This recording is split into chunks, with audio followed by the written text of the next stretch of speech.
감사합니다. 제가 엊그저께 좀 감기가 걸려가지고 이제 여러분들이 좀 원래는 제가 목소리가 낭낭한데 오늘은 조금 허스키한 목소리 여러분들께 좀 송구한 그런 말씀을 먼저 드리고 싶습니다. 오늘 제가 오늘 그냥 남양주 오늘이 그 마리아 행전이라고 여성 사역의 기도 모임을 생각했는데 마리아 행전이라는 이름을 제가 잠깐 까먹은 것 같아요. 만약에 기억했으면 제가 흰 옷을 입고 왔을 텐데, 네, 그냥 이제 오누리 교회는 굉장히 오랫동안 이제 알고 있었지만 특별히 마리아 행전에 대해서는 사실 잘 몰랐어요. 근데 너무나 귀한 그리고 굉장히 파워풀한 그런 오늘의 힘이 그 마리아 행전에서 나오는구나, 그런 일들을 최근에 이제 많이 이렇게 발견하게 돼서 또 그 일의 증인이신 여러분들을 뵙게 된 것을 영광스럽게 생각합니다. 이제 오늘 그 여러분들과 함께 나누려고 하는 이제 그런 내용들은 아마 이제 제가 그 로잔 대회를 지금 현재 섬기고 있으면서 이제 여러 뭐 기도 운동이라든지 혹은 그 로잔 대회에 대한 이야기들을 많이 나누게 되는데요. 오늘은 제가 그 증인, 나와 우리의 선교를 찾아서라는 그런 주제로 여러분들과 함께 좀 이야기를 풀어갔으면 좋겠다는 생각을 가졌습니다. 저는 좀 전에 소개를 받은 대로 이게 네, 됐습니다. 네. 한 31년 정도 제가 이제 학생 선교 운동의 그런 일들을 좀 섬겨 왔는데, 사실 그 31년 정도면은 뭐 오누리 교회도 내년에 40주년이시잖아요. 그래서 이제 한국 교회가 실제로 선교에 있어서 타문화권 선교에 있어서 굉장히 그 큰 드라이브가 걸렸던, 그리고 역사적인 어떤 순간들이 많았고, 이건 아마 세계 선교사적으로도 아주 이렇게 눈여겨 볼 만한 그러한 현상들로 아마 기록이 될 겁니다. 이제 아직 그 기록이 다 끝나지 않았기 때문에 이제 그런 일들을 뭐 객관적으로 평가하고 이런 일은 없었지만, 제가 선교한국 운동을 한 30여 년간 섬겨오면서 한 5년 정도 이제 한국의 선교 운동과 또 선교한국과 과제 이런 일들을 좀 분석을 해봤었어요. 근데 그 자료들도 좀 같이 그 선교계에 같이 내놨고, 그런 분석을 해보니까 우리가 앞으로 어떻게 가야 할지에 대한 방향이 좀 나오더라고요. 그래서 그런 일들이 한국교회 선교 미래 이슈라는 그런 내용으로 좀 여러 교회들과 나누고 또 선교계에 나눌 수 있는 기회가 있었습니다. 근데 이제 제가 그걸 쭉 보면서 제 삶을 좀 돌아보게 됐어요. 제 삶이 한 젊은 시절 모두를 한 30여 년간 선교 운동에, 특별히 한국 선교 운동에 굉장히 중요한 그 돌파구를 만들어내는 일에 쓰임이 됐다라는 게 저로서 너무 감격스러웠고, 또 그 일들에 대해서 하나님이 정말 어떻게 한국교회 안에서 한국교회가 힘이 있어서가 아니라 하나님의 힘으로 이걸 이끌어 오셨는가를 증언을 할 수 있게 되더라고요. 그래서 우리가 열심히 그 일들을 섬겼지만 사실은 이 모든 일을 앞서서 행하셨던 분이 하나님이셨구나, 우리가 일들을 한다는 건 정말 기적이었구나, 이런 생각들을 좀 하게 됐어요. 그래서 제가 제 삶에 있어서 이 하나님의 그런 역사의 현장에 있었던 사람으로서의 증언의 그런 삶을 살 수 있게 됐다. 이게 저한테 너무 감격스러운 일이었고, 또 제가 그 일들을 하면서 또 여러 형태의 그 삶의 그 리플렉션들, 그러니까 성찰들을 하게 됐을 때 내가 이렇게 열심히 살았으면 더 멋진 그런 그 뭐 차를 가질 수 있었을까? 더 멋진 그 집을 가질 수 있었을까? 뭐 이런 생각을 할 때, 근데 이 일이 별로 중요하게 여겨지지 않더라고요. 가치 있게 여겨지지 않고, 제가 그 치러야 된 대가라든지 또 혹은 잃어버렸을 수 있는 그런 일들에 대해서 별로 그게 나에게 아주 중요한 게 아니구나라는 그 가치의 이동들을 생각을 이제 그 정리를 할 수 있었습니다. 그 인생이 그랬던 것 같아요. 그리고 또 내가 왜 살아야 하는지, 어떻게 살아야 하는지, 이제 이 내용들을 점점 정비를 해가면서 제가 갖고 있는 것, 또 누리는 것, 이게 어떤 하나님의 어떤 내가 그 사도 바울이 얘기했던 것처럼 부족한 게 있어도 자족하게 되고 넘치는 게 있으면 감사하게 되는 그런 삶의 어떤 그 가치를 구현해 나갈 수 있었다는 생각이 듭니다. 아직도 멀긴 했죠. 아직도 멀긴 했지만 이제 그런 하나님의 그 이런 저의 그 고백을 통해서 정말 하나님이 나의 주인이시다라는 그 고백을 할 수 있는 증거의 삶을 살아간다는 것입니다. 여러분들은 오늘 아침에 눈을 뜨고 이제 이곳에 오시게 됐을 때 어떤 생각을 가지고 오셨나요? 마리아 행전 늘 있었고 오늘 특별히 마지막 이 구리 성전에서의 예배당에 대한 그 아쉬움과 감격과 또 그 이전의 역사들 뭐 이런 생각들을 가지고 오셨을 수도 있어요. 어쩌면 이곳에서 일어났던 일들에 대한 하나님의 역사들에 대한 증인이 되시기도 하겠죠. 근데 그 이전에 여러분들의 삶에 이곳을 이끌게 된 또 여러분들이 오늘 아침에 눈을 뜨면서 내가 만나게 되는 하나님에 대해서 어떻게 느끼시고 계신가요? 대부분의 우리의 이제 익숙한 교회 생활을 할 때 그 익숙함이 너무 우리의 삶에서 그 어쩌면은 본질적인 질문들을 놓치게 하는 경우들도 있는 것 같습니다. 우리가 그리스도의 담대한 증인으로 살아야 된다라는 그 증인이라는 태스크를 향해서 갈 수 있지만 그 태스크를 움직이게 하는 가장 기동력이 뭔가? 내가 들었던 옛날의 복음, 뭐 내가 하나님을 당연히 얘가 예수님을 믿으니까 그렇게 살아가는 거 아닌가라는 그런 당연시되는 일들이 오늘 하루에 다시 리프렉션이 되고 오늘 하루에 살아있는 그 고백이 되지 않으면 사실은 이 타스크의 동력은 존재하지 않습니다. 그냥 이렇게 늘 흘러가는 그런 일상의 그냥 내가 그 무의식적인 그런 행동일 수는 있지만 그 일의 진정한 가치를 하나님이 나에게 오늘 아침에 생명을 부여하시면서 눈을 뜨게 하시는 그 감격들 속에서 일어나진 않죠. 근데 이제 한국교회를 저희가 그 로잔대회를 통해서 저희가 특별히 감사하게 되는 것은 하나님께서 이 한국교회 코로나19 이후에 어느 뭐 전 세계가 그렇지만 방향이 막 흔들리기도 하고 왜라는 질문들이 많이 일어나게 됐을 때 그 한국교회의 어떤 독특한 그 동력이 어떤 그 태스크를 향해서 갈 때 일어나기도 하거든요. 근데 태스크라는 영역의 로잔을 하나님이 던지셨고 그러면 왜 이걸 하지? 우리는 왜 이것에 대해서 이렇게 막 같이 매번 회의 때마다 혹은 매번 예배 때마다 혹은 뭐 기도할 때 왜 우리가 이걸 해야 되지라는 질문들을 하잖아요. 그 질문은 낯섦에서 비롯되거든요. 이게 뭘까? 이건 왜 해야 될까? 이런 질문들을 우리가 하게 됐을 때 실제로 그 질문의 영역이 이렇게 됩니다. 이거 하나만 더 넘겨주시겠어요? 네. 어떻게라는 그런 질문을 왜라는 질문 안에서 우리가 그 행동 방향을 찾게 됩니다. 그래서 이 왜는 사실은 우리의 삶에 있어서 끝나지 않는 질문인 것 같아요. 끝나지 않고 또 왜라는 질문했을 때는 거기서 답을 찾아가는 과정에서 내가 어떻게 답을 찾아야 하는가, 이 질문에 대한 답을 들었을 때 나는 어떤 일을 해야 하는가, 이런 생각들을 하게 된다는 겁니다. 우리는 모두가 하나님으로부터 보내심을 받았다라고 하는 그 보내심 받은 자, 세상에 보내심을 받은 자로서의 삶을 살게 됩니다.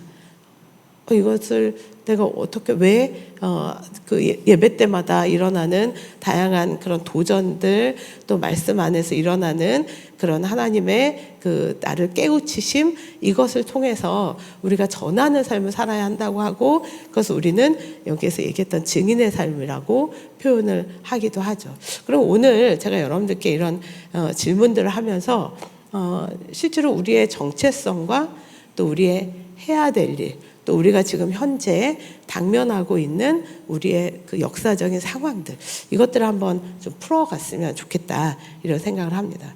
우리가 이해하고 있는 그 복음이 여기에 그 연결성 안에서 일어나요. 지금 우리가 방금 로마서 10장 13절에서 15절까지 읽었는데 여기서 주의 이름을 부르는 자가 구원을 받는다. 이게 결론적으로 나오는 결론적인 일인데, 그런데 그들이 주의 이름을 부르려면 믿어야 한다는 전제고, 믿지 않을 부를 수 없다라는 것들이 여기서 이제 설명해서요. 근데 그 믿음의 전제가 들어야 한다는 그런 개념이 나오고, 들어야 한다는 건 누군가에게 전해지는 소식들과 이렇게 다 연결이 됩니다. 근데 전하는 사람이 있으려면은 보내는 사람이 있어야 된다. 보내심을 받지 않았으면 전할 수가 없다. 그러면 이 보내심을 받는다는 게 어떤 것일까? 또 보낸다는 그런 보내심을 받은 사람은 어떤 얘기를 전해야 할까? 이제 이런 생각들을 다시 거꾸로 제가 여러분들과 함께 돌이켜 봤으면 좋겠습니다. 여러분들이 알고 있는 복음은 어떤 것인가요? 예를 들면 코끼리가 있을 때 우리가 선글라스를 끼고 혹은 우리가 이제 어떤 일에 그 블라인드 영역이라는 영역이 있죠. 그랬을 때 그걸 끼고 우리가 갖고 제한된 환경이라는 의미입니다. 제한된 환경에서 우리가 만지는 코끼리의 다리가 코끼리를 규정하는 기둥이 될 수도 있고, 코끼리의 꼬리가 어떤 의미에서는 우리가 생각하는 복음의 규정이 될 수도 있습니다. 되게 자기가 경험한 것이 코끼리라고 생각할 수가 있는 그런 오류에 많이 빠집니다. 우리 인생이 그렇습니다.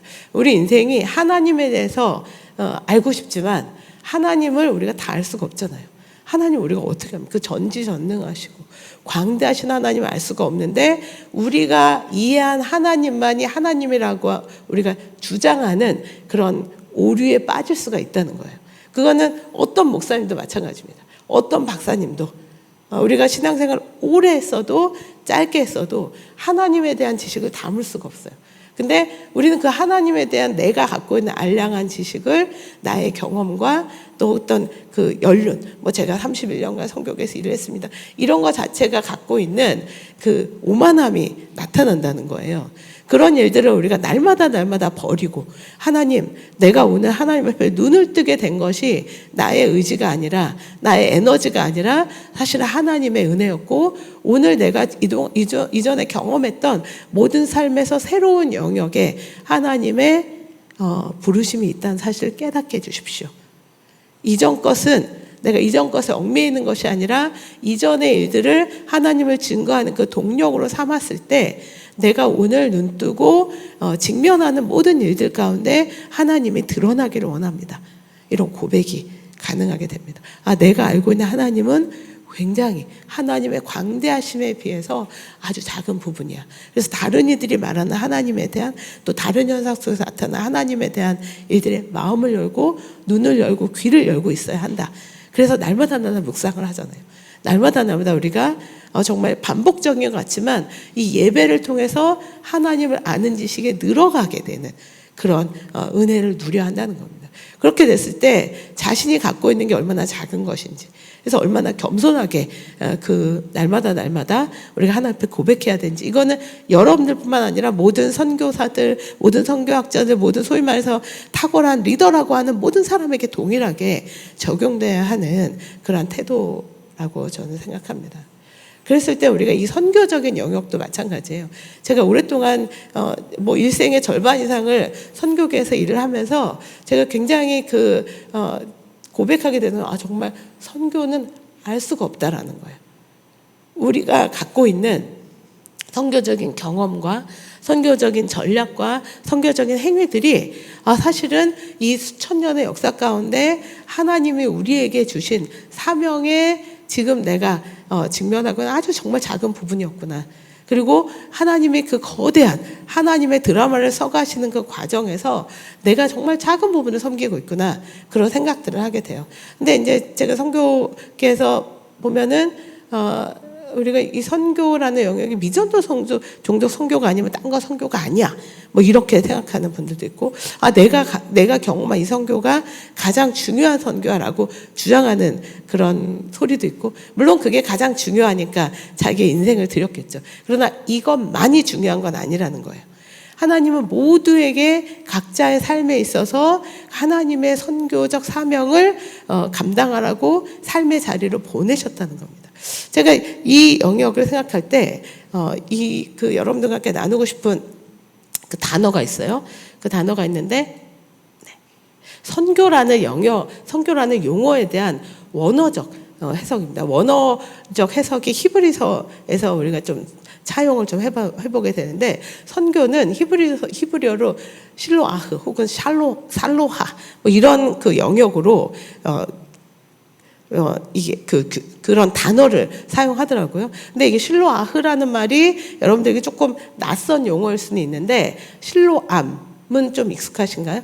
그 맹인이 이렇게 그 예수님이 진흙 발라가지고 가서 씻어라라고 하는 그 연못 이름이 실로암인데 그 보내심을 받았다라는 뜻이잖아요. 실로암이 실로아흐에서 비롯된 말인데요. 그럼 되게 익숙하시죠. 실로아흐가 이 라틴어 그런 개념에서는 아포스톨로스 또 이게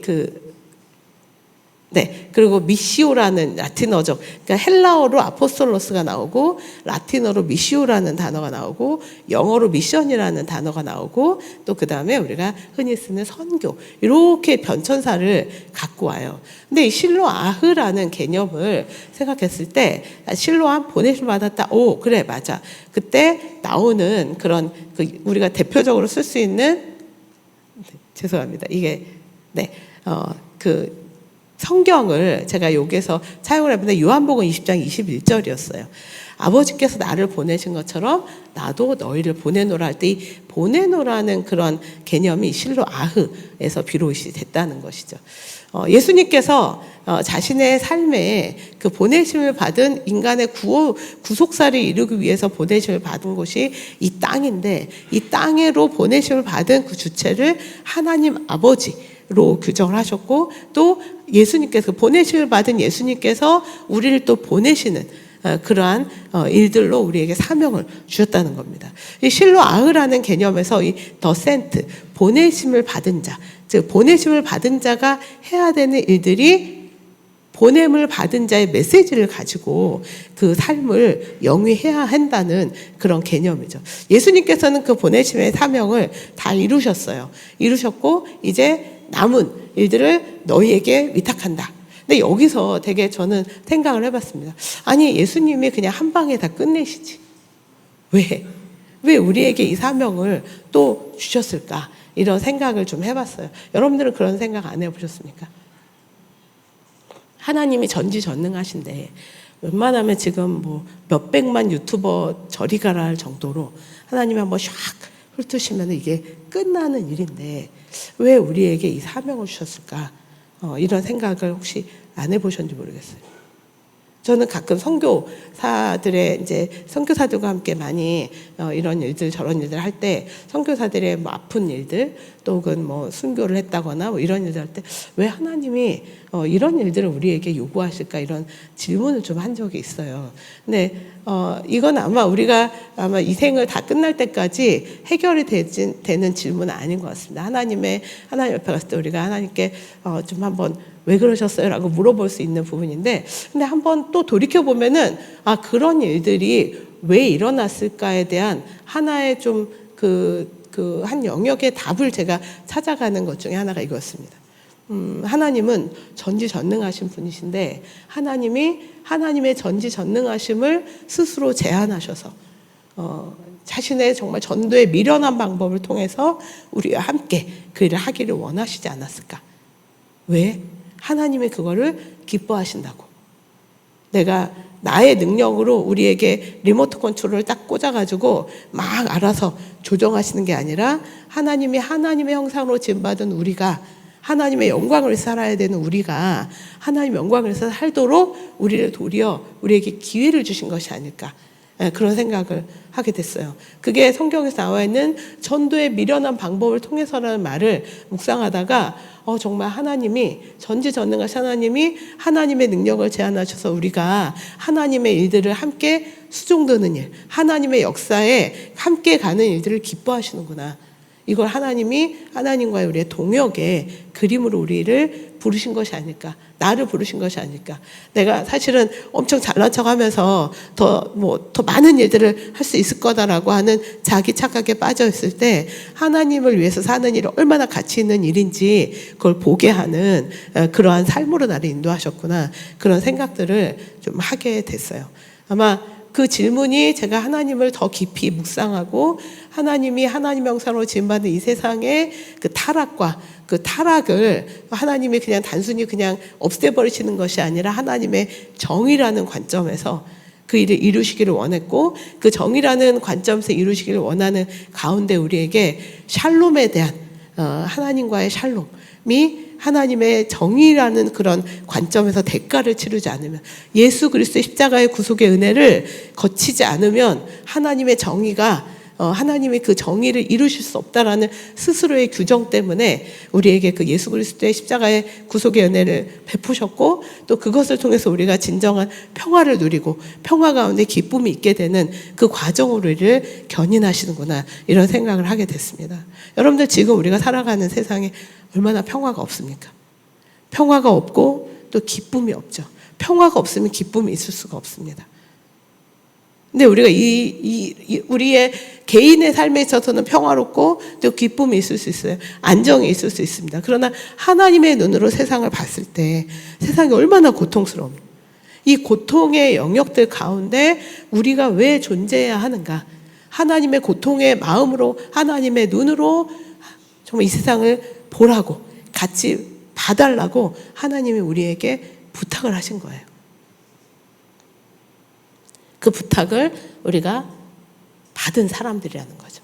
그리고 그 하나님의 마음으로 세상을 품으라고 보내심을 받았다는 겁니다. 오늘 이 예배가 끝나고 함께 섬기는 일들 가시는 분들을 축복합니다. 여러분들을 누가 시킨 거 아니잖아요. 그거 안 하면은 당장 내가 뭐 체포될 거야, 이거 아니잖아요. 그거 안 하면 누가 비난할 거야, 아니잖아요. 근데 그것을 내가 그러나 아주 편안한 상태는 아니지 않습니까? 근데 그 일들을 행하는 일들은 하나님이 나에게 지금 이 시간에 그 일들을 하라고 부르셨고, 나는 그 일들을 기쁨으로 순종하게 됩니다. 거기에서 일어나는 회복의 일들을 보면서 어떤 사람은 육체적인, 어떤 사람은 심리적인, 어떤 사람은 궁극적으로 하나님의 구원의 역사를 바라보는 그 일들을 통해서 내가 기쁜 거예요. 그건 정말 신비한 거거든요. 그 일들을 행할 때 우리가 이런 경험을 하게 됩니다. 우리가 그곳에 누군가에게 나아가는 일, 구원에 어쩌면은 링크가 될 수도 있고, 하나님이 살아계시다는 그러한 계시적 그런 표현을 할 수도 있어요. 어떤 친구가 그러더라고요. 자기가 예수님을 믿는 젊은 친구인데, 요즘에 젊은 친구들이 아르바이트를 하거나 뭐 이런 일 할 때 시간 개념 굉장히 정확하고요. 또 자기가 손해보는 거 원하지 않잖아요. 근데 이 친구가 정말 하나님을 묵상하다가 이런 생각을 했대. 내가 아르바이트 시간에 30분 정도 일찍 가서 내가 같이 하는 친구들을 위한 좀 청소도 해놓고 컵도 닦아도 그래야 되겠다. 한 달 정도 했더니 얘네들이 처음에는 고마워, 얘가 왜 이러지? 막 이러면서 그러다가 한 달 정도 지나고 와서 이 친구한테, 야, 근데 너는 왜 이렇게 해? 그리고 너는 그 일들 되게 좋아하는 것 같은데 우리야 고마운데 너는 왜 그런 일을 하게 됐어? 라고 물어본다는 거예요. 그래서 자기가 나는 그걸 너무 기쁘게 생각해. 왜냐하면 내가 너네는 어떻게 생각할지 모르겠는데 내가 믿는 하나님을 내가 묵상하다 보니 다른 사람 섬기는 일, 특별히 생각해 보니까 내가 가장 가까이 너희들을 섬기는 게 너무 나한테는 즐거운 일이어서, 그래서 그래? 너는 그냥 이상한 기독교는 아니구나. 이런 일들로 그들에게 하나님을 드러내는 겁니다. 우리가 보내심을 받았다는 것은 우리가 선교사로 갔을 때, 또 어디를 갔을 때 그런 원대하고 거대한 것처럼 보이는 그런 일들뿐만이 아니라 우리의 일상에서, 또 우리가 이 바다를 건너서 우리가 가야 하는 모든 곳에서 내 존재가 하나님을 드러내는 것. 그래서 그 하나님을 드러냄으로 인해서 그 일들에서 구원의 접촉점이 되는 것, 구원의 매개체가 되는 것, 구원의 선포자가 되는 그런 일들이죠. 이것은 선교와 우리 삶이 괴리되어 있다고 우리가 여겨서는 안 되는 영역입니다.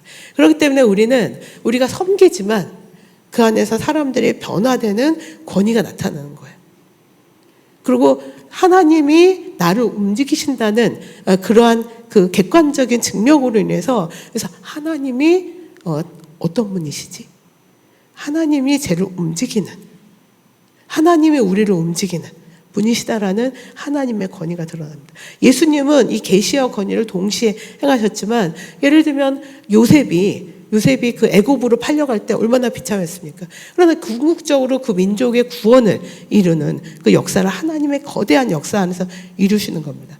우리가 지금은 더 희생하고 섬겨야지만 그 안에서 하나님이 어떤 일들을 그 삶 가운데 이렇게 세우실지 몰라요.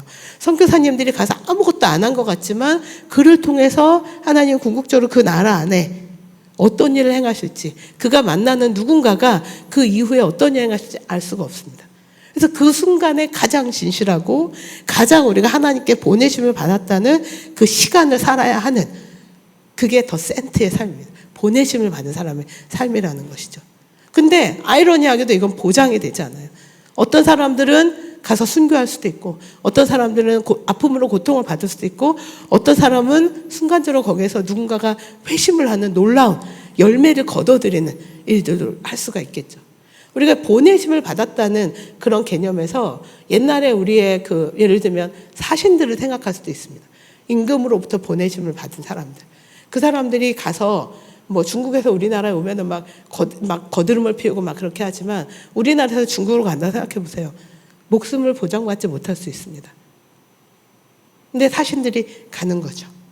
왜냐하면 왕의 권위를 등에 업고, 거기서 이 사신이 그쪽 나라에 마음에 안 드는 얘기를 해서 죽임을 당했을 때도 할 말이 없어요. 근데 그 일의 보응을 누가 합니까? 이 왕이 합니다. 그를 보냈던 왕이 합니다. 그 가족을 돌보고, 어떤 의미에서는 아니 저 나라에 내가 보낸 사신을 거기에서 죽였어? 내가 저 나라에 보복할 거야. 하나님이 갚으신다는 겁니다. 그래서 보내심을 받은 사람의 삶은 그 삶의 영역이, 자기의 주도권이, 그 권위가 하나님으로서 비롯됐다는 것 때문에 우리가 그 일들의 수모를 이겨낼 수 있고 영광을 우리 것으로 취하지 않을 수 있는 것이죠.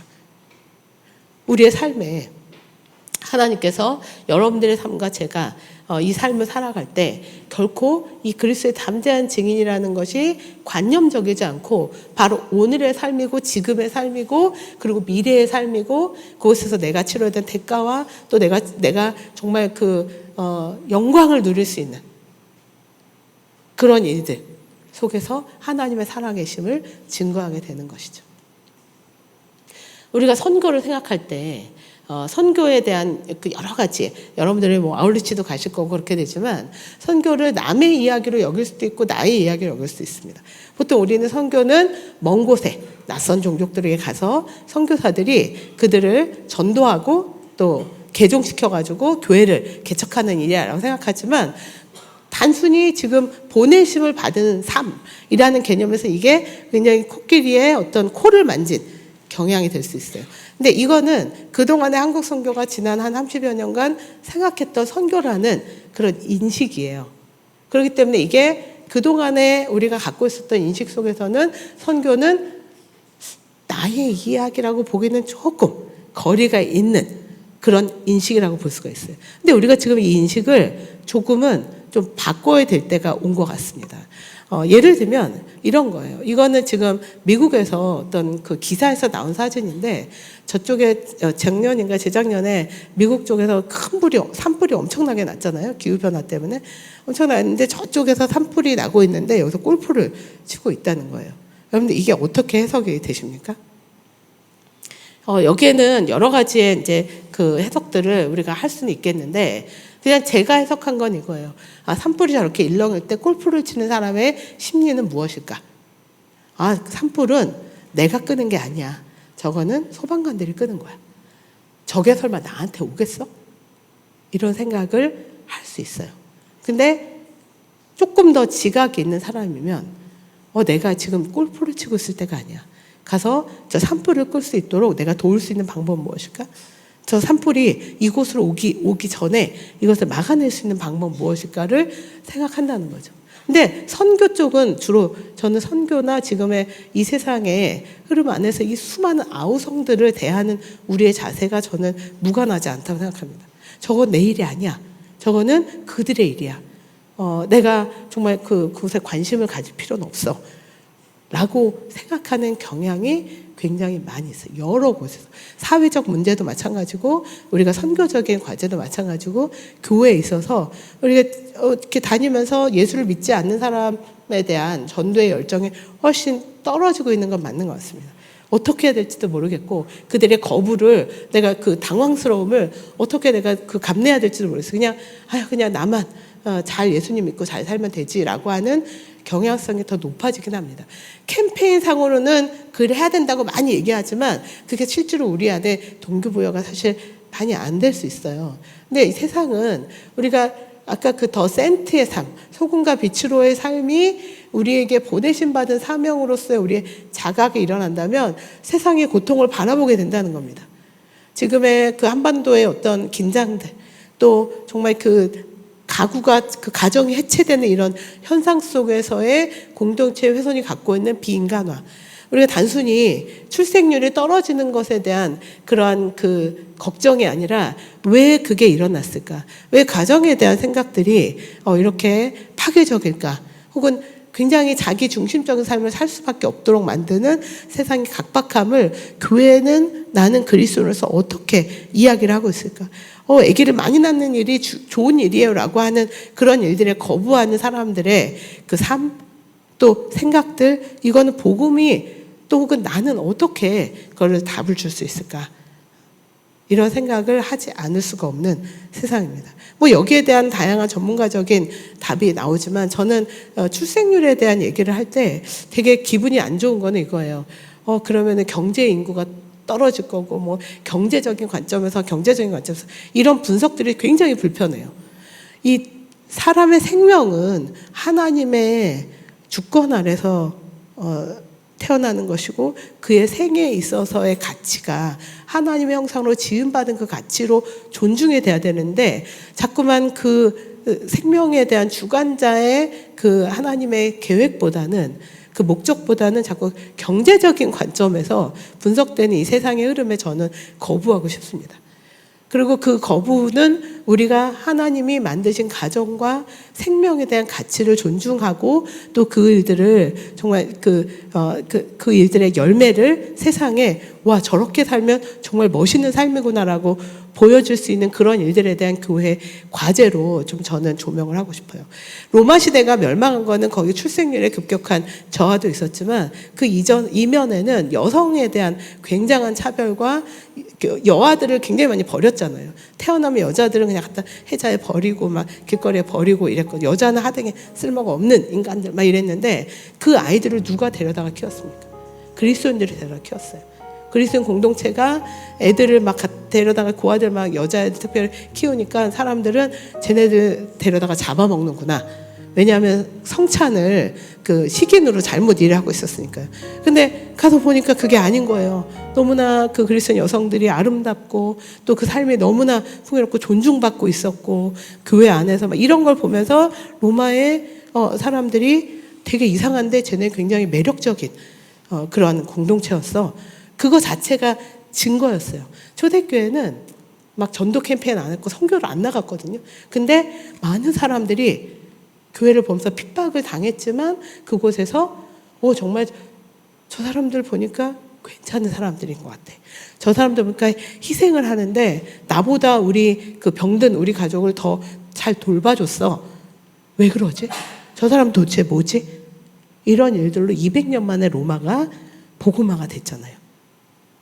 지금의 세상은 우리가 교회가 그렇게 가야 하는 그런 수많은 아우성들이 있는데도 교회가 어쩌면 교회 안에 개토에 빠져 있지 않을까. 그럼 우리는 어디로 보내심 받았을까? 이 생각을 하지 않을 수가 없습니다. 여러분들과 제가 살아가고 있는 세상이 너무나 고통스럽고 이 고통 가운데 있는 세상에 교회 또 나는 어떤 일들을 감당해야 될 것인가. 이게 여러분들과 저의 사명으로 재조명 되기를 기대합니다. 우리가 살아가는 세상은 너무 다이나믹해서 이렇게 막 섞여요. 많은 이주민들, 여기 뭐 남양주에도 굉장히 많은 이주민들이 있고 또 남양주의 M센터나 또 여러 M센터들 여러분들 사역을 잘 협력하실 거라고 생각하는데 이런 이 전 세계적인 그 종족의 이동이 뭐 기후변화라든지 혹은 뭐 전쟁이라든지 이런 걸로 인한 비자발적 요인들도 있고 또 더 나은 삶을 위한 자발적 요인들을 막 섞이거든요. 그래서 우리는 이런 시대를 살아갈 거예요. 어쩌면 다음에 마리아 항전에는 더 많은 다양한 국가에서 오신 분들이 하나님과 함께 찬양하고 이런 일들을 여러분들이 생각하실 수가 있습니다. 거기에 열려 있어야 되는 거예요. 하나님 만들어 가신 세상이 이제 지금은 모든 인종을 또 나라를 섞으시고 또 그걸 단순히 우리에게 온 사람들이 사역의 대상이 아니라 우리가 함께 살아가야 되는 공동체적 그런 그 하나님의 그 보내심으로 우리가 좀 이해를 할 필요가 있습니다. 아마 선교회적 미래는 이런 일에 얼마나 열려 있고 내 옆에 있는 것을 이상하게, 내 옆에 있는 다른 인종과 다른 언어를 사람 이상하게 여기지 않는 이런 일들을 통해서 아마 더 촉진이 되지 않을까 싶습니다. 유럽은 좀 개토적 환경이었어요. 유럽은 오래 전부터 이민, 다양한 민족이 섞였는데 거기는 민족 간의 그 교류보다는 좀 구분이 많이 돼 있었죠. 그래서 영국인 외로운 늑대가 나타나는 거예요. 우리의 한국의 상황에서는 이런 유럽의 그런 일들을 조금 우리가 한번 교훈 삼아서 교회가 그 화해의 다리가 되고 하나 되는 그런 영역의 일들에 더 깊이 정말 저희가 더 깊이 헌신해야 되는 이 현상적 사명이 있지 않을까 그런 생각을 하게 됩니다. 특별히 남양주에 오면서 제가 이 일들을 좀 한번 더 이렇게 언급을 하고 싶었어요. 남양주 M센터가 지금 막 열심히 그 일들을 이제 그 일들을 만들어 갈 때 여러분들이 이제 M센터라는 그런 사역이 아니라 이게 우리 공동체의 확장이다. 이런 생각들을 해보셨으면 어떨까 하는 생각이 들었습니다. 그래서 여러분들이 그 한국의 어떤 다양한 교회들의 그 외국인 사역의 모델이 되시고 증인이 되시고 그것이 한국 사회에 함께 어우러지면 얼마나 멋진 일인가를 증거하는 그런 사명이 이 사회를 또 우리가 살릴 수도 있다고 생각을 합니다. 그럼에도 불구하고 이제 이런 사람들이 막 섞이는 이런 상황에도 불구하고 여전히 복음에서 소외된 사람들이 20억 명 이상이 된다는 사실 통계가 계속 나오고 있습니다.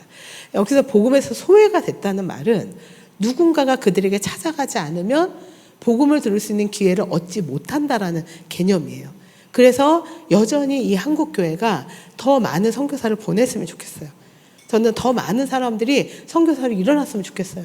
근데 최근에 선교사가 점점 선교 헌신자들이 줄어들고 있고 뭐 이런데 저는 뭐 그걸 걱정하진 않아요. 선교 헌신은 우리가 뭐 누가 하고 싶다고 해서 되는 게 아니라 하나님의 부르심에 분명하게 일어난 사람들이 그 일을 감당할 수 있기 때문에 지금 한 2만 3천 명 또 비공식적으로 3만 명의 한국 선교사들을 잘 우리가 행복하게 섬길 때 더 많은 미래 세대들이 일어나야 된다. 또 준비된 사람들이 일어나야 된다. 저는 그렇게 생각합니다. 근데 여전히 이 복음에서 소외된 사람들에 대한 그 선교적인 그 요청이 너무나 많이 있어요. 너무나 많이 있고 그 요청을 단순히 이제 가서 교회 개척을 한다 이런 개념뿐만이 아니라 현장에서 일어나고 있는 비서구권의 수많은 교회들. 이번에 로잔 대회가 74년에 시작됐을 때는 대부분이 서구 분들이었는데 지금 이번 로잔 대회는 영어를 주 언어로 쓰는 분들이 25% 정도라고 합니다. 75%가 이제 영어를 주 언어로 쓰지 않는 비서구권의 사람들이에요. 얼마나 이거는 이렇게 이제는 비서구권이 주도하게 됐네. 그 비서구권의 주도가 가능하게 된 것은 서구의 헌신이었어요. 다 연결이 되어 있습니다. 그래서 우리가 서구와 함께 이제 비서구가 같이 나아가는 일들. 그러면은 20억의 복음에 소외된 사람들을 위한 새로운 전략적인 생각들이 나오는 겁니다. 이제 우리는 가서 교회 개척을 하는 게 아니라 그곳에서 교회 개척을 할 수 있는 현지인들을 더 촉진하고 올바른 신학으로 그들을 돕고 그러면 우리는 전문성을 높여야 되고 막 이런 새로운 역할들이 지금 일어나고 있게 되는 겁니다. 거대한 불균형. 누구는 예수님의 소리를 계속 들을 수 있지만 누구는 평생에 한 번도 들을 수 없는 사람들, 이 사람들에 대한 책임이 여전히 존재하고 있는 거죠. 제가 조금 전에 얘기했던 이 종족이 섞이는 현상, 또 이 거대한 불균형적 현상이 이제 공존하게 돼요. 예전에는 우리가 거대한 불균형만 생각했거든요. 근데 지금은 점점 여러분들 잘 아시겠지만 이게 더 누구라도 참여할 수 있는 확장의 시대로 가고 있습니다. 여러분들이 많이 들으셨던 그 로잔 대회에서 그러면은 이 세계적인 복음화 현상들을 어떻게 이해하고 있지? 이제 이런 일들을 뭐 여러분들이 직접 참여하시는 분들이 계실지 모르지만 참여를 안 하셔도 이런 일들이 많이 나옵니다. 우리가 하는 일들은 오직 성령으로 말미암아 가능하다. 너희가 예루살렘과 온 유대와 사마리아 땅끝까지로 내 증인이 되리라의 전제가 뭡니까? 오직 성령이 너희에게 임하시면. 우리가 하는 모든 일들은 예수님께서 보내신 그 성령의 우리를 견인하심이 없으면 불가능하다는 거예요. 성령께서 전 세계 가운데 얼마나 놀랍게 역사하시는지. 지난 40년간 전 세계 인구 증가율보다 기독교인 증가율이 더 높았어요. 한국은 지금 교회가 좀 줄어드는 거 아니야 이런 걱정을 하시지만 한국을 제외한 대부분의 라틴 아메리카, 아시아, 아프리카에서 놀라운 하나님의 영적 추수가 일어나고 있었다는 거예요. 그 일들의 성령의 큰 역사들 우리가 다시 돌아봅니다. 근데 그런 지역이 특별히 교회에 대한 박해가 엄청납니다. 교회를 방해하고 성령 역사를 방해하는, 그래서 온건하게 잘 지내던 그런 나라들, 예를 들면 인도네시아 같이 모든 종교를 좀 이렇게 평균적으로 잘 판차실라라고 하는 정책을 썼던 그 나라조차도 이제 슬며시 이슬람에 대한 강한 기류들이 일어나고 있어요. 더 정치적으로 영향력 미치려고 하고 있어요. 근데 많은 나라가 그렇습니다. 교회가 부흥하는 것을 막고자 하고 더 교인들을 핍박하고, 특별히 뭐 교회 예전에는 그 교회 그 그리스도인들을 막 타겟으로 해서 뭐 죽이거나 막 이런 일도 있었다면, 지금은 전략이 또 어떻게 확장이 됐냐면 이 사람들이 중점적으로 모이는 곳들을 없애버리자. 그러면 이 사람들의 네트워크가 구성이 되기가 어려울 것이다. 뭐 이런 일들로 굉장히 고도화된 전략들로 그 교회가 핍박을 받고 있어요. 단순히 사자굴에 들어가서 이것뿐만이 아닙니다. 사단은 더 정교하게 이 성도들을 교란하고 성도들의 모임을 방해하려고 하고 있죠. 우리나라도 마찬가지잖아요. 신천지라든지 많은 우리나라의 그런 복음을 혼미하게 하는 일들도 가짜뉴스라든지 뭐 이런 일들이 지금 점점 사람들을 분별력을 잃어가게 만드는 현상들이 일어나고 있어요. 이건 또 다른 형태의 우리의 사단의 방해라고 볼 수 있죠. 리더십, 그렇기 때문에 리더십에 대한 중요성들이 막 일어나요. 그리고 리더십들 중에 그 섬기는 리더십, 또 예수를 닮아가는 삶을 살아가는 성도들, 또 여기에 그 어떤 우리가 살아가는 곳은, 야, 선교는 이제 복음을 들고 나가는, 그래서 프리칭을 하는 것만이야, 설교를 하는 것만이야가 아니라 내가 살아가는 것 자체가 선교라는 거예요. 왜냐하면 거기서 하나님이 드러나야 되기 때문에. 보내심 받은 사람을 통해서 여러분들을 만나는 모두가 저 사람을 보니까 저 사람들 얘기하는 하나님이 보이네. 이게 삶의 모든 현장에서 그 왕의 권위가 선포되어야 하는 그런 일들의 중요성들. 뭐 이런 일들이 지금 로잔의 대회를 통해서 많은 리더들에게 정말 더 고민이 되고, 우리가 더 헌신해야 되고 기도해야 되고, 이런 일들을 위해서 우리는 어떻게 해야 되지? 그리고 이런 일들을 위해서 우리가 어떻게 성도들을 견인해야 할까? 이런 얘기들이 여기에서 지금 집중적으로 진행이 되고 있게 됩니다. 이번 로잔 대회 때 오는 분들이 얼마나 성숙하게 저 일들을 다룰 수 있느냐에 따라서 앞으로 수십 년간의 선교적인 방향이 조금 더 결정되지 않을까, 이런 생각을 하게 됩니다. 그러나 그들이 다 모였다고 해서 모든 게 선하기만 하진 않아요. 인간이 모인 곳에는 선한 것이 없습니다. 어디나. 그래서 로잔이니까 너무 좋은 사람들만 모이겠지. 아니에요. 모두가 죄인입니다. 그렇기 때문에 우리가 그 우리의 죄인의 형태를 하나님 앞에 어떻게 더 드러내고 회개와 각성을 통해서 더 겸손하게 하나님이 하시는 일들을, 그 일들에 우리가 정말 두려움과 떨림으로 그 일들을 볼 것이냐. 이제 저는 이런 데서 이 대회의 성패가 결정되지 않을까, 그런 생각을 하게 돼요. 그러면 그런데 그래요? 그러면 그런 로잔에 우리가 기대할 게 있을까요? 기대할 게 있습니다. 하나님은 우리의 모든 연약함들을 하나님이 더 우리를 덮으시고 은혜로 채우셔서 이 로잔 운동을 지난 50년간 사용을 해오셨거든요. 물론 다른 좋은 운동들도 많이 있어요. 근데 지금의 로잔은 로잔으로 모든 것이 다 선한 것이 모인다라는 게 아니라 그냥 그 하나님이 하시는 큰 역사 중에 또 로잔이라는 대회가 이곳에 있게 된다. 그래서 우리는 아까 코끼리 뒷다리 만지는 것처럼 우리가 이것만이 옳은 일이라고 생각하지 마시고, 이런 큰 일을 한국교회에서 이 중에 하나를 하나님이 허락하셨구나, 이렇게 생각하는 이제 그런 여러분들의 지혜가 있었으면 좋겠는데요. 그래서 이 로잔을 통해서 우리가 증거하고자 하는 거는 세상은 변하는데 하나님의 복음 변하지 않는다. 그래서 하나님의 복음이 변하지 않는 복음을 통해서 우리가 세상이 어떻게 세상에 대응을 해야 될 것인가, 이제 이것을 함께 고민하는 굉장히 좋은 자료들과 또 좋은 논의들과 좋은 헌신들이 일어났던 그런 특성을 가지고 있어요.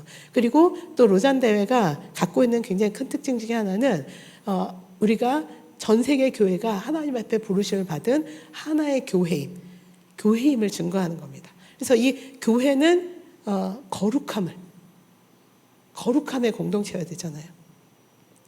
그 사도행전 제가 1장 8절에서 예루살렘과 온 유대와 사마리아 땅끝까지 했을 때 이 거룩함이라는 개념의 새 예루살렘을 향한 그 예루살렘에 우리의 그 하나님의 워딩이 있지 않았을까 하는 생각이 들어요. 그 하나된 교회는 그 거룩함을 추구해야 되는 거죠.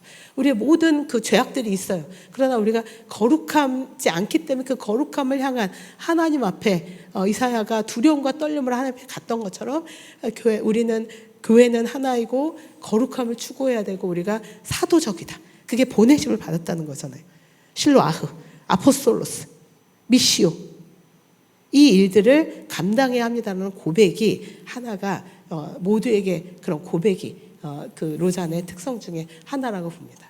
또 그 가운데 로잔이 갖고 있었던 그 특성 중에 실제로 이 역사를 통해서 우리가 이번에 4번째 대회인데 우리가 의도적으로 만들지 않는 거예요.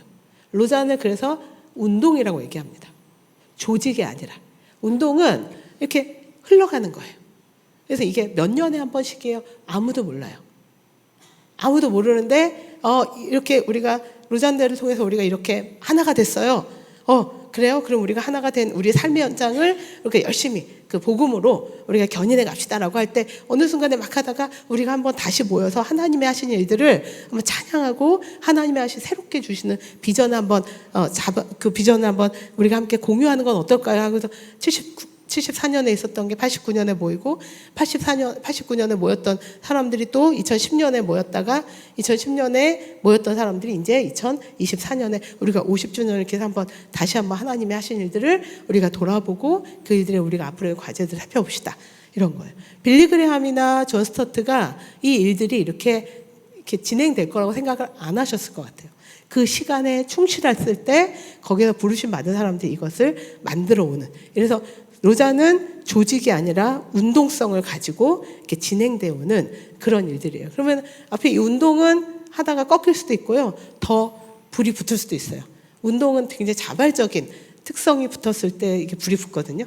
운동할 때 그렇잖아요. 억지로 하면은 운동 효과가 잘 안 나타나는데 자발적으로 여러분들은 내가 운동을 해야 되겠어 이러면 더 기분이 좋고 더 동기부여가 생기잖아요. 이런 일들입니다. 그리고 이런 일들을 잘 촉진하기 위해서 단순히 대회뿐만이 아니라 좋은 자료들을 많이 내요. 요새는 이제 그 영상으로도 많이 나오는데 이전까지는 문서로 수백 개의 문서들이 엄청 나옵니다. 여러분들 이제 그 중에 문서 중에 여러분들 익숙한 게 케이프타운 서약이라고 혹시 이제 읽어보신 분도 계실 텐데, 이게 로잔의 성경적 그런 그 선언이에요. 그래서 로잔이 성경으로부터 비롯된 이 현상을 보는 이제 그런 그 고백문이거든요. 그래서 한번 여러분들 아직 안 읽어보셨으면 읽어보셨으면 좋겠는데, 잘 이해가 안 돼요. 뭐 그러실 수도 있는데 괜찮아요. 잘 이해 안 되면 어떻습니까? 또 읽어보면 되는 거죠. 그래서 그런 일들을 잘 돕는 이제 그런 그 성도들을 잘 돕는 그런 일들까지도 이 로잔의 특성을 우리가 좀 설명할 수 있는 키워드가 아닐까. 이 문서적 활동 이렇게 이해를 하시면 될 것 같습니다. 이번 대회를 마치고 어떤 문서가 나올지 여러분들 한번 기대해 보셨으면 좋겠고요. 로잔의 가장 큰 워딩 중에 하나가 세계 복음화는 온 교회가 온전한 복음을 온 세계에 전할 것을 요구한다. 그래서 온전함이라는 그 총체성 을 가지고 온 교회는 하나 된 교회. 그래서 이 교회가 하나라는 사실을 우리가 인식하고, 또 우리가 이 하나의 교회가 예수님으로부터 증언을 하라고 우리에게 주신 그 복음, 그리고 그 복음이 요 사람에게 필요하고 요 사람에게 필요하지 않다, 이게 아니잖아요. 그래서 그 모든 사람에게, 또 사람에게만 필요한 거예요? 아니에요. 모든 창조 세계에.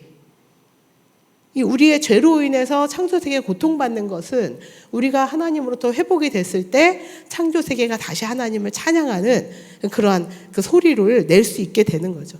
창조세계가 피조물이 인간의 죄로 인해서 신음을 하고 있잖아요.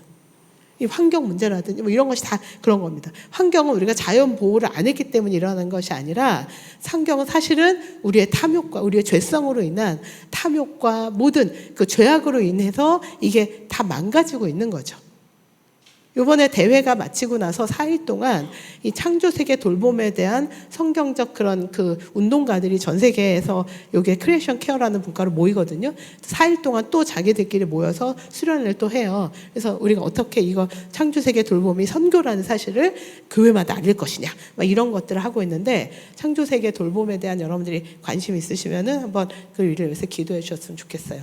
자, 이런 일들을 온 하나님의 선교는 부분적이지 않고 모든 것이다.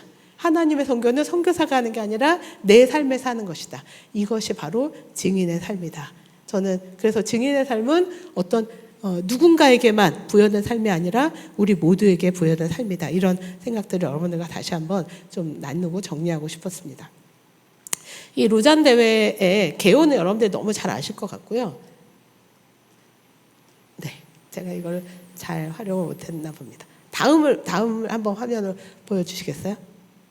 네, 로잔 대회가 이제 9월 달에 열리게 되는데 송도에서 열립니다. 근데 여기에 특성이 있어요. 왜 로잔 대회가 한국에서 열릴까? 이제 여러분들 이게 기도 제목이기도 한데요. 한국에서 열린 거는 조금 더 아주 굉장히 하나님의 특별한 은혜였던 것 같습니다. 원래는 아시아에서 열릴 게 아니거든요. 아시아 열릴 게 아니라 남미나 뭐 북미 쪽으로 가는 일인데 하나님이 한국에 왜 이걸 턴을 하셨을까?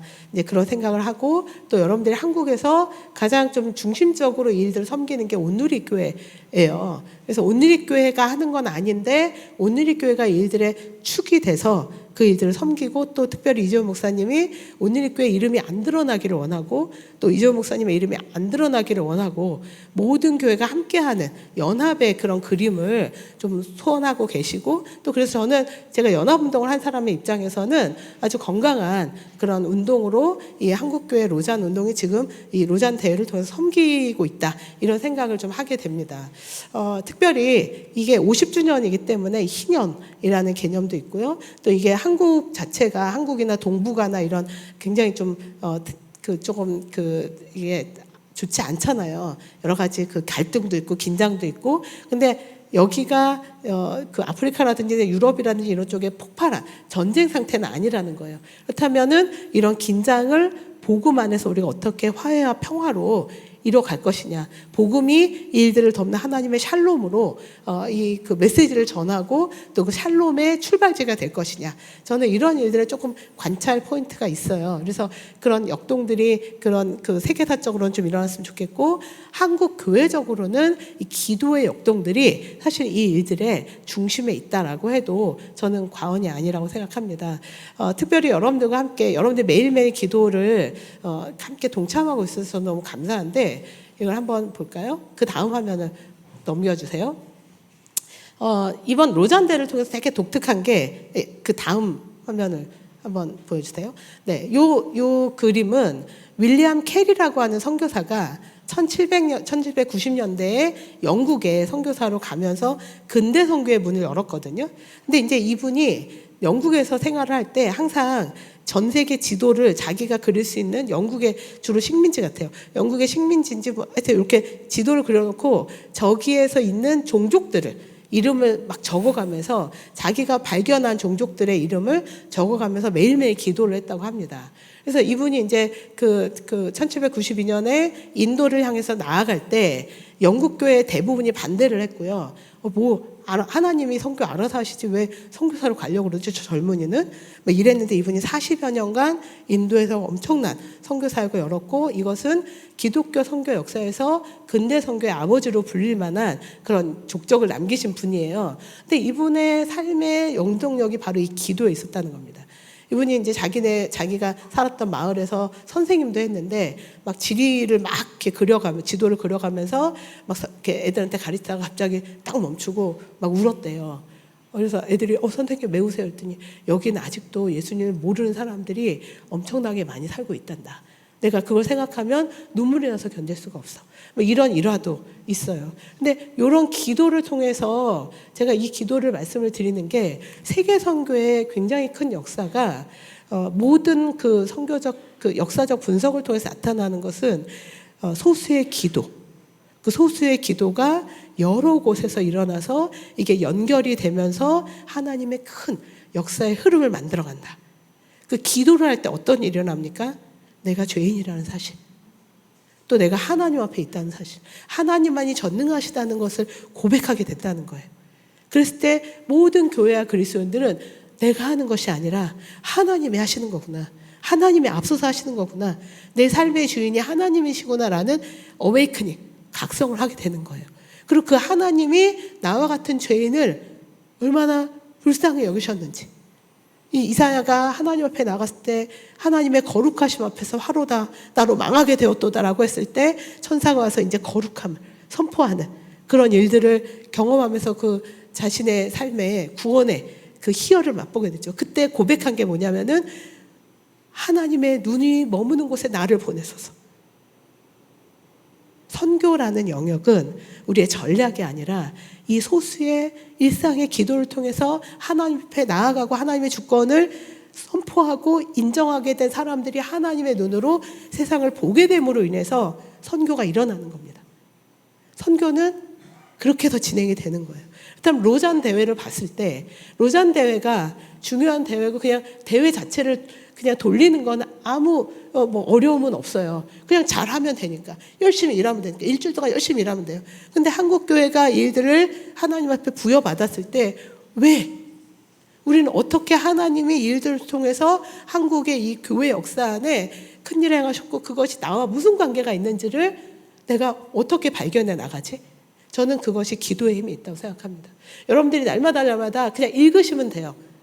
내가 모르는 나라인데 카보베르데가 어디지? 오늘 88일 남았는데 이 나라가 어디야? 몰라도 돼요. 근데 그 나라 안의 고통을 여러분들이 읽으면서 하나님의 마음이 여기 어떻게 있게 되는지, 나는 그 일들을 기도함으로 하나님의 보좌 앞에 올라가는 기도의 향기를 내가 올려보내야 되는 사명을 여기서 감당하는 겁니다. 대회 자체가 중요한 게 아니라 이 대회를 통해서 하나님이 우리를 어떻게 움직이시고 어떻게 이 일들에 대해서 우리가 기도를 통해서 하나님의 일하시기를 결정하신 일들에 동역하는가, 이 부르심이라고 생각해요. 그래서 이 기도운동을 통해서 제가 4가지의 설계를 했었는데, 하나 어답터 컨트리, 그래서 222개국을 교회를 품고 기도하는 교회들을 쭉 연결을 좀 하고 있고요. 그리고 또 개인이 품어도 됩니다. 그리고 또 여기 아론가을 프로젝트는 지금 이제 참가자 1명당 2명의 성도들이 함께 중보하는 그 일들을 제가 연결하고 있고요. 또 매일매일 기도하는 일들이 작년 6월 15일부터 7월 14일 D-30부터 매일매일 기도 제목을 여러분들께 전달하고 있어요.